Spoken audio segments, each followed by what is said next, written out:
I never expected that a sudden, violent thunderstorm would change my life, but that's exactly what happened. Before that night, my world was a small, quiet, carefully curated space. It was predictable, it was safe, and it was, if I'm being truly honest with myself, profoundly lonely. My name is Miles, and at 27, I had built a life that functioned perfectly well from behind a screen. As a freelance web developer, my apartment was my office, my sanctuary, and my entire universe on most days. It was a comfortable universe, mind you. I had my routine down to a science. Coffee at 7, work from 8 until noon, a simple lunch, then back to the keyboard until the light outside my window began to soften into the hazy gold of late afternoon. My window looked out onto the shared courtyard of our apartment complex, a pleasant enough square of green lawn and a few hardy-looking maple trees.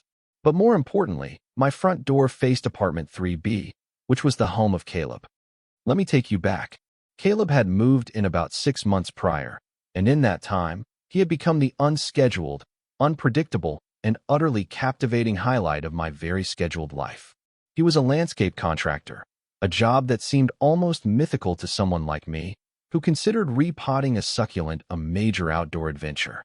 He was always coming or going in a beat-up truck, his work boots caked with mud, a stray leaf sometimes clinging to his dark, perpetually messy hair. He was, in a word, beautiful, not in a polished magazine cover way, but in a real, lived-in way that made my chest ache.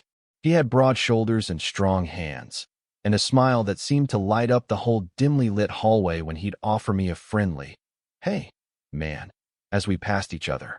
I, in turn, would usually manage a tight, awkward nod and a mumbled, "Hey," before fumbling for my keys and escaping back into my digital world. From the safety of my apartment, I observed him. I learned the rumble of his truck's engine. I saw him carry in heavy bags of soil with an ease that was mesmerizing. Once, I watched him spend nearly an hour helping our elderly neighbor, Mrs. Gable, carry her groceries up the 2 flights of stairs and then stop to chat with her, his head tilted with genuine interest as she talked about her grandkids. He was kind, he was strong, he was confident, and he was, as far as I could tell, completely and totally straight. He was everything I wasn't, and I had filed him away in the mental cabinet labeled Hopeless Crushes. It was a folder I was well acquainted with. My days were measured in these tiny, insignificant interactions. A shared moment waiting for the mail, the sound of his music through the wall, the brief, heart-stopping flash of his smile. Each one was a small stone I'd pick up and turn over in my mind for hours, analyzing its shape, its texture, its meaning. Of course, it never meant anything more than simple neighborly politeness. But in the quiet echo chamber of my apartment, hope was a stubborn weed, always finding a crack to grow through. That's how life works sometimes, isn't it? You build walls to keep yourself safe, but you leave just enough of a gap to peer through, just in case. My routine was my armor. It protected me from the unpredictable nature of human connection, from the terrifying possibility of rejection. I had friends, of course, but our interactions were mostly online or scheduled weeks in advance. My life was a neat set of boxes, all ticked. Work good. Finances stable. Health fine. Emotional life. Well, that box was mostly empty, and I preferred not to look at it too closely. Caleb existed outside of those boxes. He was a chaotic, wonderful variable I couldn't account for, and so I simply watched from a distance, never imagining our worlds would do anything more than briefly skim past each other in a hallway. Then came the storm. It had been threatening all day, the sky a bruised, heavy shade of purple-gray. The air was thick and still, charged with an electric tension, as if the world itself was holding its breath. I've always loved storms. I love the smell of rain on hot pavement, the percussive drumming on the window panes, the way the world outside is washed clean and new. It's dramatic and impersonal, a force of nature you can admire from the safety of your home. It was the kind of chaos I could handle. The first clap of thunder was a low, distant grumble, but within minutes it escalated into a full-blown assault. The sky ripped open. Rain came down not in sheets, but in solid, wind-driven walls of water. The lights in my apartment flickered once, twice, and then held steady, for which I was grateful. I was settled on my couch, a book in my lap, feeling cozy and secure, a tiny island of calm in the middle of the tempest. And then I heard the rumble of Caleb's truck, a sound I could pick out even over the roar of the storm. I glanced out the window and saw him pull into his parking spot. He sat in the cab for a moment, likely waiting for a break in the downpour that clearly wasn't coming. Eventually, he flung the door open and made a desperate dash for the building entrance. Even through the distorted, rain-streaked glass, I could see he was soaked to the bone in seconds. A part of me, the part that was a hopeless romantic, felt a pang of sympathy. The other part, the anxious hermit, was just glad to be warm and dry inside. I went back to my book, the story on the page a welcome distraction. The sounds of the storm were a comforting white noise. But a few minutes later, another sound cut through the noise, a sound that didn't belong. A sharp, frantic knocking on my door. My heart jumped into my throat. No one ever knocked on my door unexpectedly. My mind raced through a dozen unlikely scenarios before I forced myself to get up and walk to the door. I peered through the peephole, and my breath caught. It was Caleb. He was dripping, water plastering his dark hair to his forehead and running in rivulets down his face. He was hugging himself, his shoulders shaking, and even through the distorted lens of the peephole, I could see the blue tinge to his lips. He looked miserable. He looked vulnerable. It was a look I'd never seen on his confident, smiling face before. I took a deep breath and opened the door. He was even worse up close. His simple cotton t-shirt and jeans were completely saturated, clinging to his frame and offering no protection at all. He was shivering violently, his teeth chattering so hard I was surprised he could speak. "Miles, man, I'm so sorry to bother you," he stammered, his voice trembling. "My power's out.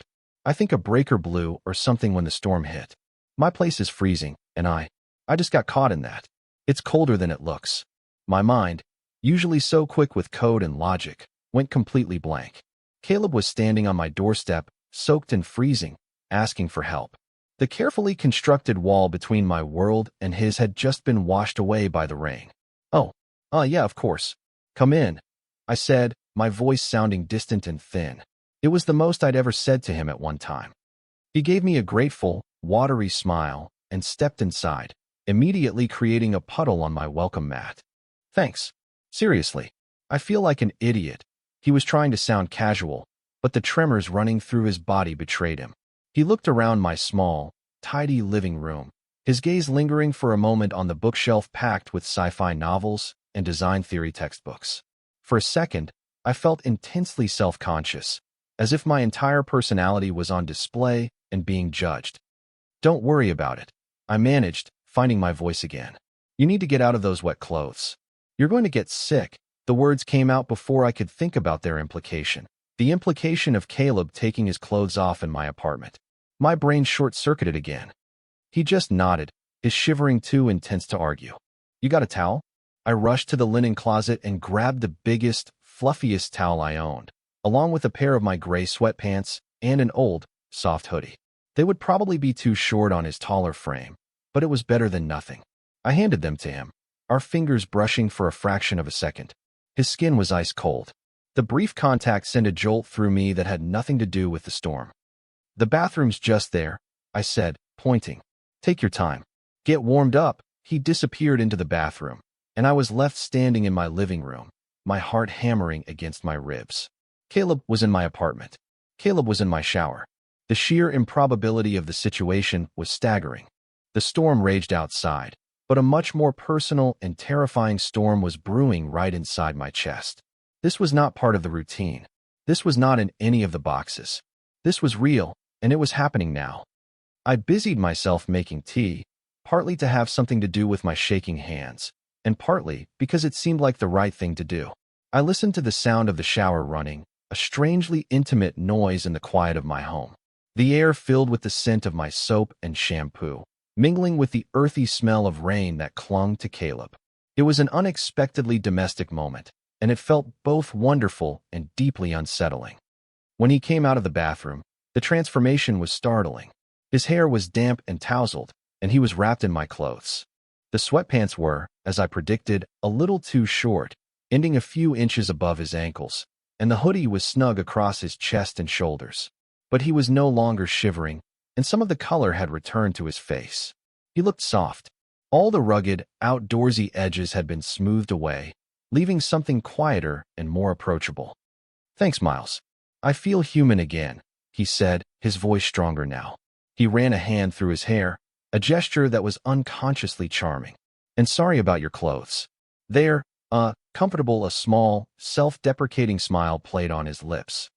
"It's no problem," I said, handing him a steaming mug of tea. "I'm glad they fit." Sort of. We stood there for a moment in an awkward silence, the only sounds being the rain on the window and the clink of his mug against mine. I searched for something, anything, to say that wouldn't sound completely foolish. "He saved me." He gestured toward my overflowing bookshelf. "You have a lot of books," he said, an observation so simple it was profound. He walked over to it, trailing his fingers along the spines. "Wow. Philip K. Dick. Asimov. Le Guin. You're into the classics." I was floored. I had him pegged as a guy who probably only read sports magazines or maybe the occasional thriller. It was a stupid, judgmental assumption, and I was instantly ashamed of it. You read science fiction?" I asked, my voice full of surprise. He turned back to me, and his smile was genuine, reaching his eyes. "Are you kidding? I grew up on this stuff. My dad had a massive collection. I think I read Dune 5 times before I was 16-inch." He pointed to a worn copy on my shelf. "That exact edition, too." And just like that, the awkwardness evaporated. It was replaced by something else, something warm and exciting. We sat on the couch, our tea mugs warming our hands, and we talked. We talked for what must have been hours. He told me about his dad's love for science fiction and how it had shaped his own imagination. He said that's what he loved about landscaping. It was like world building, but with soil and plants instead of words. He could take a boring, empty patch of land and turn it into a tiny, self-contained universe. I found myself opening up in a way I rarely did with anyone, let alone a man I'd been secretly pining for. I told him about my work, how I loved the logic and order of code, how it felt like solving a puzzle to build a beautiful, functional website from scratch. He listened, really listened, asking smart questions that showed he understood more than just the surface level. He saw the artistry in it, the same way I was suddenly seeing the artistry in his work. He had a vulnerability I'd never suspected. He talked about the pressure of running his own small business, the loneliness of working for himself, the constant worry about finding the next job. I realized that his life wasn't so different from mine. We were both just trying to build something of our own, in our own ways. The confident, untouchable neighbor from across the hall was disappearing, and in his place was just Caleb, a man who loved old books and worried about paying his bills and had a deep, thoughtful passion for the earth. At one point, as he was describing a particularly difficult garden design, he leaned forward, his voice full of passion. He gestured with his hands to explain the layout, and in his excitement, the back of his hand brushed against my knee. The contact was electric, a spark in the warm, quiet room. He pulled back instantly, a flicker of something unreadable in his eyes. "Sorry," he mumbled, looking down at his mug. "It's fine," I said quickly, maybe too quickly. But the moment lingered in the air between us. It was a tiny thing, a clumsy, accidental touch, but it felt monumental. It was a physical acknowledgement of our proximity, a confirmation that this wasn't just a conversation between two disembodied voices, but between two people, sitting close enough to touch on a couch, while a storm raged outside. My perception of him, and of the space between us, was changing with every word, with every shared glance, with every beat of the rain against the glass. The hope that I had tried so hard to suppress was beginning to feel less like a weed and more like a fragile, tentative seedling, reaching for the light. The tea eventually ran out, and a comfortable silence settled between us. The storm had softened its fury, easing from a roar into a steady, rhythmic drumming. It was late, well past midnight, and the initial adrenaline of the situation had faded, leaving behind a quiet intimacy that was both comforting and terrifying. The power in his apartment was still out, and the thought of him going back to a cold, dark place felt wrong. You can stay here if you want," I heard myself say. The words tumbled out before my anxious brain could stop them. "On the couch. It's not the best, but it's better than a cold apartment." Caleb looked at me, his expression serious. "Are you sure? I don't want to impose." "You're not imposing," I insisted, my heart pounding a frantic rhythm against my ribs. It's the least I can do. He gave me a small, grateful smile and nodded. Okay, thanks, Miles. I went to the closet to get him a pillow and a blanket. As I pulled them from the shelf, I realized he was still shivering. It was less violent than before, a deep, internal tremor that he seemed to be trying to control. When I turned back to him, he was hugging himself again, his knuckles white. Are you still cold? I asked, my voice laced with concern. He gave a weak, shaky laugh. Yeah, I think I got colder than I realized out there. It's like a chill that settled deep in my bones. He tried to smile, but it looked more like a grimace. He was pale again, and I felt a surge of genuine worry. The blankets and the tea and the warm shower hadn't been enough. Here, I said, handing him the thickest blanket I owned. He wrapped it around his shoulders, but the tremors didn't stop. He sat on the edge of the couch, looking utterly miserable, and my mind raced, trying to think of what else I could do. A hot water bottle? More tea? Nothing seemed adequate. He looked up at me, his eyes dark and wide in the dim lamplight. His voice was low, almost a whisper, and it trembled slightly. This is going to sound really weird, he started, hesitating. He looked down at his hands, then back up at me, as if steeling himself. But, when I was a kid and I'd get a chill I couldn't shake, my mom used to say that body heat is the fastest way to get warm. That warmth works better skin to skin. The world stopped. The sound of the rain, the hum of the refrigerator, the frantic beating of my own heart. It all faded into a deafening silence. He had said it. He had said the one thing my wildest, most secret daydreams wouldn't have dared to conjure. He looked terrified, as if he expected me to laugh or throw him out. His vulnerability was a raw, open thing in the middle of my living room. My throat was dry. I couldn't form a coherent thought, let alone a sentence. Was this real? Was he actually suggesting what I thought he was suggesting? My mind was a civil war of hope and fear. Hope screamed that this was it. This was the moment, the sign I had been waiting for. Fear whispered that he was just desperate and cold, that I was reading something into his words that wasn't there, that I was about to make a complete fool of myself. He must have seen the conflict on my face because he quickly started to backtrack. Forget it. Man, that was a stupid thing to say. I'm sorry. I'm really cold. I'll be fine on the couch. Don't worry about it. He pulled the blanket tighter around himself, a gesture of retreat, his gaze fixed on the floor. He was shutting down, retreating back into the shell of the polite neighbor. And in that moment, I knew I couldn't let him. For 6 months, I had lived in a state of passive observation, of quiet longing. I had let fear dictate every non-interaction, every averted gaze, every mumbled hey, but right now, in my apartment, was a man I cared about, who was cold and vulnerable and had, for whatever reason, taken a monumental risk. And I could either retreat back into my own shell, or I could meet him there, in that terrifying, uncertain space. I took a breath. It felt like the first one I had taken in minutes. No, I said, my voice steadier than I expected. It wasn't stupid. He looked up, his eyes searching mine for any hint of mockery or disgust. He found none. My bed, I said, the words feeling huge and momentous. It's warmer than the couch. It was a compromise, a half step toward what he had suggested. It was all I could manage. He stared at me for a long moment, and I saw a wave of relief wash over his face, so profound it was almost painful to watch. He gave a small, shaky nod. Okay. The walk to my bedroom was the longest 10 feet of my life. Neither of us spoke. I felt hyper-aware of everything. The soft carpet under my feet, the way the lamplight from the living room cast long shadows down the hall, the sound of his breathing just behind me. I pulled back the comforter on my bed, the sheets crisp and cool. It suddenly felt far too small. He shed the blanket and my hoodie, leaving him in just the sweatpants. I did the same, stripping down to my t-shirt and boxers, my movements clumsy and self-conscious. I slid under the covers on my side of the bed, my back to the center, my body rigid with tension. I heard him get in on the other side, the mattress dipping with his weight. The space between us felt like a chasm. He was still shivering, the tremors vibrating through the mattress. The silence was thick with unspoken questions. This was a line I had never in my life imagined crossing with anyone, let alone him. After what felt like an eternity, he spoke, his voice a low murmur in the dark. Miles, Yeah, I whispered back. Is this okay? I turned over to face him.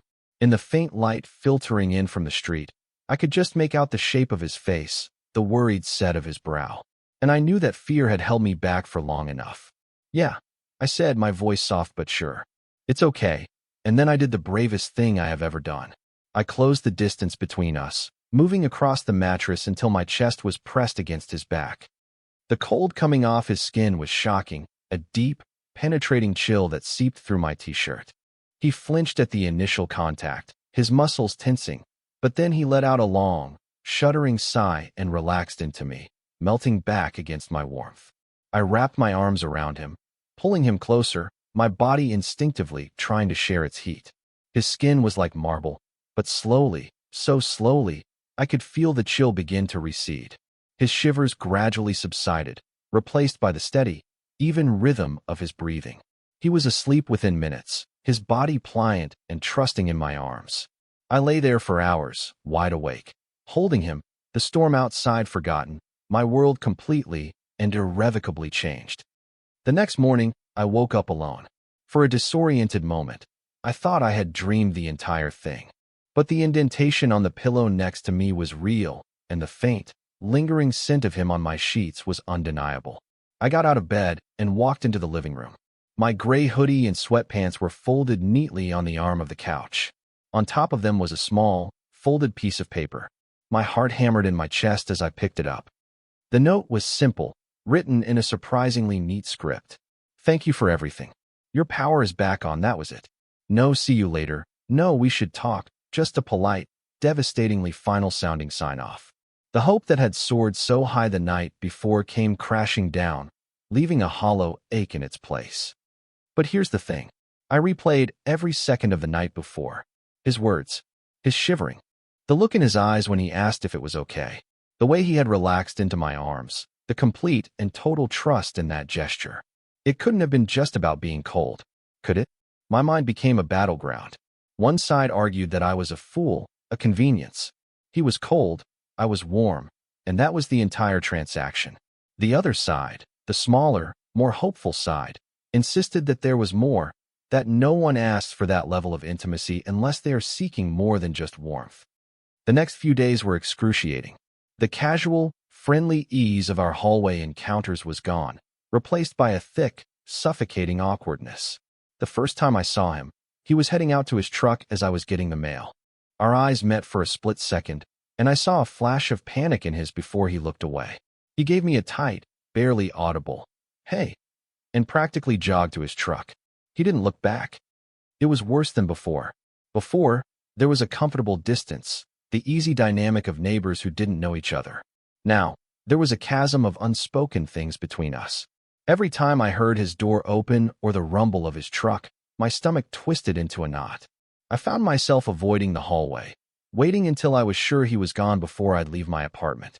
I was back in my shell, but it felt 10 times smaller and more suffocating than before. I analyzed that night to death. I dissected every word, every gesture, searching for clues I might have missed. His joke about my comfortable clothes, the way he talked about his work, the accidental brush of his hand, the terror and vulnerability in his eyes when he made his suggestion, and the feeling, the undeniable feeling, of holding him in my arms. It had felt right. It had felt like coming home to a place I didn't even know I was searching for. Was I crazy for thinking it meant more? Maybe he was embarrassed. Maybe he was straight and had a moment of desperation, and now he was horrified by what had happened. Maybe he was regretting it, regretting letting me see him so vulnerable, regretting the intimacy we had shared. The not knowing was a special kind of torture. The silence was louder than any storm. I felt myself withdrawing even further, the brief, beautiful connection we'd had now feeling like a cruel trick of the light, an illusion I had desperately wanted to believe in. I had taken a risk, opened a door just a crack, and now it felt as if it had been slammed shut in my face. The loneliness I had lived with before felt comfortable and familiar compared to this new, sharp-edged loneliness, which was haunted by the memory of not being alone at all. After a week of this silent, awkward dance, I had reached my breaking point. I decided I couldn't live in this limbo anymore. I had to go back to the way things were. I would be the polite, distant neighbor. I would put Caleb back in the hopeless crushes file and lock the drawer. I would rebuild my walls, stronger this time, and forget the feeling of his body pressed against mine, the scent of his hair on my pillow. It was a miserable plan, but it was the only one I had. It was a plan for survival. That evening, as I was forcing myself to eat a dinner that tasted like cardboard, there was a knock on the door. Not the frantic, desperate knock from the night of the storm, but a soft, hesitant one. My entire body went rigid. I knew, with a certainty that was both terrifying and thrilling, that it was him. I walked to the door on legs that felt like they were made of stone. I didn't look through the peephole this time. I just took a deep breath, braced myself for the final, polite brush-off I was sure was coming, and opened the door. Caleb stood there, his hands shoved deep into the pockets of his jeans. He wasn't soaked or shivering this time. He just looked incredibly nervous. His eyes, which had been avoiding mine for a week, were fixed on my face, and they were filled with an expression I couldn't quite decipher. It was a mix of anxiety, regret, and something else, something softer. "Hey," he said, his voice quiet. Can we talk for a minute?" I just nodded, my own voice having abandoned me, and stepped back to let him in. He walked into the center of my living room, to the very spot where this had all started, but he didn't sit down. He just stood there, turning to face me, his shoulders tense. "I'm so sorry, Miles," he said, the words rushing out. "I've been a complete jerk this week. Avoiding you, being weird in the hall. It wasn't right, and you don't deserve that. Especially not after how kind you were to me." I finally found my voice, though it was little more than a whisper. "It's okay." "No, it's not," he insisted, shaking his head. I freaked out. I didn't know what to say, or how to act. I've been replaying that night over and over in my head. My heart felt like it was going to beat its way out of my chest. "Me too," I admitted quietly. He took a deep breath, and it seemed to take all of his courage. "Look, I need to be honest with you. About that night. The truth is, yes, I was freezing. I was soaked and miserable, and my power was out. All of that was true." He paused, his gaze unwavering. "But it was also an excuse." The room tilted slightly. "An excuse? What did he mean?" "I've wanted to talk to you for months," he continued, his voice gaining a bit of strength, a bit of conviction. "Not just hey in the hallway. I'd see you coming and going, always with a book, always looking so thoughtful. I wanted to know what you were thinking about. I wanted to know you, but I had no idea how. I'm good at talking to people about plants and drainage, but this? I'm terrible at this. I kept trying to think of a reason, any reason, to knock on your door, and I could never come up with one that didn't sound insane." He gave a short, humorless laugh. "And then the storm hit, and I got caught in it, and it was like the universe just handed me the most dramatic, ridiculous excuse on a silver platter. And I took it." He took a step closer, and my breath hitched. "When I was in your apartment, and we were talking, it was even better than I had imagined. You're amazing, Miles. You're smart and kind, and you have this quiet way about you that just pulls me in." And I got scared, because I was starting to feel things I hadn't expected to feel, and I didn't know if you felt anything at all. He finally ran out of words, his confession hanging in the air between us, shimmering and fragile. He had felt it too. It wasn't just me. It wasn't one-sided. The relief was so immense, so powerful, it almost brought me to my knees. "Caleb," I started, my voice thick with emotion. "When you asked me about the body heat thing, I thought my heart was going to stop. I've had a crush on you since the day you moved in." A slow, brilliant smile spread across his face. It was the smile I had seen in the hallway 100 times, but this time, it was just for me. And it was the most beautiful thing I had ever seen. "You have?" he asked, his voice full of wonder. Desperately, I confirmed. He closed the remaining distance between us in a single step. He raised his hand, not quickly, but with a slow, deliberate tenderness, and cupped my cheek. His palm was warm and slightly rough, and the simple touch was more intimate than anything that had happened in my bed. He searched my eyes, a silent question in his. I gave him the answer by leaning into his touch, my eyes fluttering shut. And then he kissed me. It wasn't a desperate, uncertain kiss. It was confident and sure, a kiss that had been waiting a week, waiting 6 months, to happen. It was a kiss that tasted of relief and confession and the start of something new. It was a kiss that said everything we hadn't been able to say in the awkward hallway encounters and the deafening silence. When he finally pulled back, he rested his forehead against mine, our breath mingling in the small space between us. "So," he whispered, a happy, breathless sound. "Does this mean I can borrow your sweatpants again sometime?" I laughed, a real, genuine laugh that came from deep in my chest. "Only if you don't have to be half frozen to ask." "Deal," he said. And then he kissed me again, and the last of my carefully built walls came crumbling down, not with a crash, but with a quiet, joyful sigh of surrender. A few months later, another storm rolled in. This one wasn't as violent, but the sky was dark and the rain was coming down in a steady, determined rhythm. This time, however, everything was different. This time, I wasn't alone. Caleb and I were curled up on my couch, tangled together under the very same blanket I had given him that first night. His arm was a warm, heavy weight around my shoulders, and my head was resting on his chest, rising and falling with the steady beat of his heart. We weren't talking. We were just watching the rain streak down the window pane, comfortable in the shared silence. The apartment, once my solitary sanctuary, now felt like our space. His favorite mug was in my kitchen cabinet. A couple of his well-worn paperbacks were now squeezed onto my bookshelf.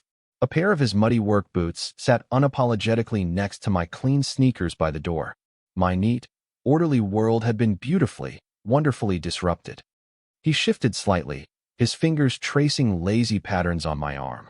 "Does the sound of the rain still freak you out?" I asked quietly.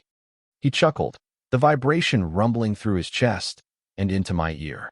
"It was never the rain that freaked me out," he said. "It was the guy on the other side of the door." He tilted my chin up and gave me a soft, lingering kiss. Turns out he wasn't so scary after all. I smiled against his lips. We had spent the last few months truly getting to know each other. We went on dates to botanical gardens and old movie theaters. We spent quiet nights cooking together in my small kitchen, bumping hips and stealing bites of food. I learned that his confidence was a shield for a deep-seated fear of not being smart enough. He learned that my quietness was a shield for a longing to be truly seen. We were, in our own ways, just two people who had built very different kinds of walls, who were now learning, together, how to live without them. Looking back, it's funny, isn't it? You spend so much of your life trying to build a shelter from the storms, a place where nothing unexpected can get in. You curate your routine, you manage your expectations, you keep your heart under lock and key. You think you're keeping yourself safe, but all you're really doing is keeping yourself alone. Sometimes, the most life-changing thing that can happen is for someone to come knocking on your door in the middle of a storm, shivering and desperate. Sometimes, you just have to let the storm in. You have to be brave enough to share your warmth, because you might just discover that it's the very thing you needed to feel all along. And the quiet that comes after isn't loneliness, it's peace.